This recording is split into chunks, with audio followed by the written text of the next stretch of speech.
behind bars, the Department of Corrections. Good morning, Major. Good morning. Good morning, Chris. I'm I know it curious. doesn't look like I'm behind bars, but I am. I know you look like you're in the president's office. Yeah. Major, wanted to kind of start because I just thought about it when we were chatting here before the interview. But how was Father's Day for those fathers who are incarcerated or being held at the Department of Corrections? Well, unfortunately, it's probably pretty much the same. We don't have visitation at this time. Although we are working on it. Right now, we have about 400 prisoners that have been vaccinated. And we still have about 65 that are give or take, maybe 100 some, I guess, because our population is 560. About 100 some more that are not vaccinated. And we're trying to get them, encourage them to get vaccinated. And one of our things today that we're going to try to discuss in our management meeting is what's our next plan moving forward. And, I'm of the opinion that if we're going to lift the visitation, several things got to be met. One, the inmate has to be vaccinated. That's going to be no option for that. There's no alternative. And second, the family members of those coming in to visit, need to be vaccinated also. We have an obligation to protect the inmates, the staff, the entire facility. So I don't think that's unreasonable to require those, that the inmate and the family member be vaccinated. But that's something we will hammer out, later today or in the next few weeks, because we really want to open up the visitation. It's been a long time. Right. Major, so it being Father's Day yesterday, did you guys get a lot of people dropping off stuff? Are they able to drop stuff on Sunday? No, sir. Nothing on Sunday, but we do have regular incoming. I think today's the last day. All last week we had some incoming. We have, I think, for post 7 today or one of the units. And then that'll be, I think, until the end of this month again. And then we'll have another cycle of incoming. So we've been having that. We've been having incoming. Anything interesting happening with the incoming in terms of any contraband or items that are not allowed being seized? No, I haven't got any reports from the officers yet about anything that shouldn't be, authorized. I haven't heard anything in the last couple of weeks. We did have some contraband over the weekend that we found in Agana. They tried to throw it over the fence line in Agana, and the officers found it. Copenhagen, of course, lighters. I think some possible drugs were there. We turned it over to GPD. We don't necessarily open it all up. We turn it over to GPD. Are you able to, was it weed or ice? I think it was weed. Oh. It was all nicely packaged in duct tape. Wow. Are you guys still holding the former police officer, Jose Ananich, down there? Yes, sir. As far as I understand, as I yesterday, he's still in our custody in Agana. Wow. Major, let's talk about this bill. I think it was Senator San Augustine, right? Is this like a new prison bill? Yes, sir. As you know, Chris, we've been working on our master plan, and we're hoping to have it, done by August of this year to present to the governor. Again, but that's just plan. That's just a plan on paper. We all know that one of the next steps would be the funding, to identify the funding to move this project through. So we met with Senator San Augustine and San Augustine's staff, and he came up with a bill. Again, DOC supports, and at least get the discussion going on how we're going to finance this project.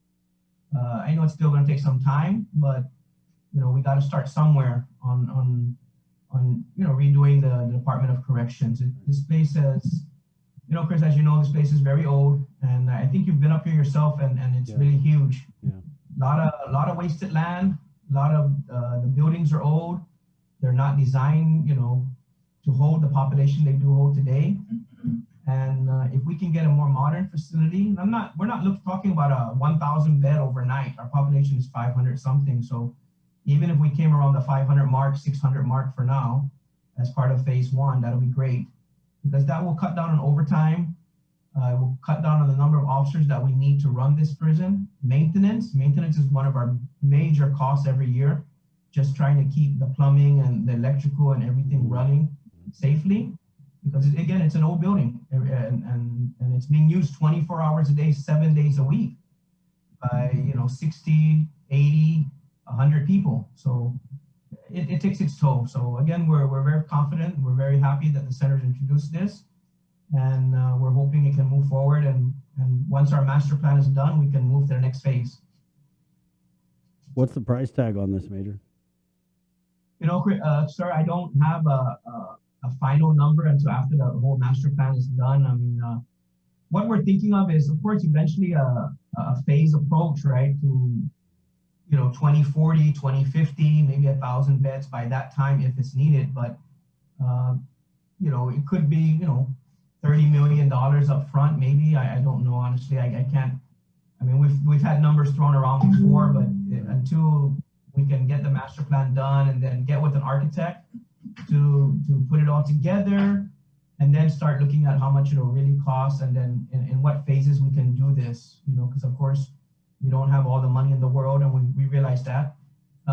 But we got to start the process. We got to start at least building some buildings. And one of our first approach, Chris, was to build a new jail so that we can shut down the Aguon facility and basically get out of there. Right. That place is pretty old, and we want to bring them up here to Manila, so we have a more centralized approach to operations. Right. So that obviously will be our number one, is to build a jail, a big enough jail to hold perhaps 300 to 400 people, and that will drastically cut down on overtime and the number of personnel that we need to run it, because it'll be all in a more modern building with the right technology, cameras, and all the other stuff built in to the facility. Wow, sounds like a good idea, Major. So with the new prison, not the jail one, but would that be built, as far as you know, at the existing compound in Manila too? Right now, Chris, yes, we're looking at using our existing footprint here. As we know, if we decide to go somewhere else, we're probably going to spend about 2 years just getting lynched by the community. Having a not in my backyard. I think we pretty much established. Yeah, we pretty much established ourselves up here, and we have enough land, if it's built properly, to redesign the current facility over the course of several years. So at this point, we're recommending that we kind of just stay up here and work with what we got.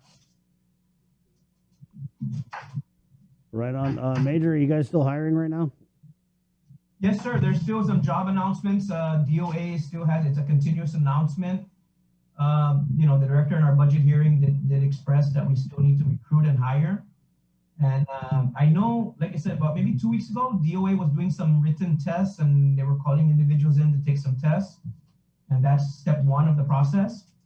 And then it's the physical, then it's the interviews, and then the polygraph and background checks. So it's a lengthy process, but we are moving forward. Right on. How many are you anticipating on bringing on board, and how will that benefit the operations there at the prison? Well, what we did, Chris, is every time we lose a body, we went in and put down for recruitment, right? So I think right now our numbers, again, I have to double check it, but I think we're looking at about 15 to 20 at least. I mean, and that's also a safe number as far as the academy and trying to run an academy, but we're looking between 15 and 20. Hopefully we can get that process going. Right. All right, Major. I think that's about it. Anything in closing? Say again, sir? Anything in closing you'd like to share with us? Anything juicy? No, sir. No, sir. We did get our 3 interns today. So DOC is participating in the DYA, Guam Department of Education Summer Intern Program. And so we got our 3 students today that we are will be shadowing our management staff and some of our officers for the next 6 weeks. Hopefully when they're done, they decide they want to work at DOC. Fingers crossed. Right. Maybe well, either they're going to decide they want to work at DOC, or they're going to decide they don't want to work at DOC. I'm hoping the latter. I'm hoping right. To say, well, I want to work there. Right on. Well, good for you, Major. And so get a little bit on that. So they're just going to be shadowing the director? Well, not just the director. We got him up there right now with the warden. They're with the warden right now. Put him on our visitation area. We have parole, casework, other areas, divisions within our department, to have them shadow some of our senior staff and learn about the job of the different aspects of working in corrections. But it's not all about security. We have security, but we also have casework and programs and other divisions, parole, admin. We have admin, different things that make up the Department of Corrections, different divisions. Major, I wanted to ask real quick because we asked about Jose Antonich. Well, the story that we had was, yes, I did, Bree. This Andrew Manabusan, who was busted here for allegedly mailing, what is this? God, this is crazy. So according to court documents, Andrew P. Manabusan will be extradited to Guam after being busted on drug charges in the state of California. According to these court docs, between June 2020 and June 2021, Manabusan and others allegedly conspired to smuggle drugs into Guam. Last month, a search warrant was issued for a package Manabusan mailed from Antioch, California to Guam. When law enforcement seized the package, it contained 3,617 gross grams of methamphetamine. Let me just do the math on that for you guys real quick. 3,617 divided by 28 is... Wow, so is that right, Major? Is that like 100 some pounds? Sorry, Chris, I wasn't doing the math with you. Yeah. But what's the math on your end? 3,617 gross grams. It sounds like a lot. It does, yeah. Let's ask Google. Jason's going to ask Google. Google's what like, is 3,617 grams in pounds? Right. Oh, 8 pounds. 7.974 pounds. Thank you. Wow, I was way off. Rest in peace, Mr. Rollins, my math teacher. Sorry to embarrass you. So anyway, the package contained 3,617 or 8 pounds of methamphetamine. A tracking device was placed inside to monitor its movement. Court documents state Jose Antonich received the package and drove it to his home in Jigo. Law enforcement agents converged on the home and found Antonich inside a shipping container that was converted into a storage and workroom. Antonich was allegedly burning the package and was hesitant to exit the container. God, I wish we had video of this. When he came outside, law enforcement agents found a methamphetamine glass pipe in his pocket and a cell phone. Telephone records show that Manabusan would contact Antonich using a specific phone number and that he would also receive payments from him, specifically 32 $1,000 U.S. postal money order payments, equaling $32,000. That math I could do. Court documents stated it's alleged that the money orders were purchased by an individual by the name of James A. Moffness and addressed to Manabusan. Manabusan is charged with conspiracy to distribute 50 or more grams of meth. He appeared last Wednesday before Northern District Court of California Magistrate Judge Donna Ryu, who ordered he be extradited to Guam. Antonich is a former police officer and former Department of Corrections officer. Wow, one of your own. Did you work with this guy, Major?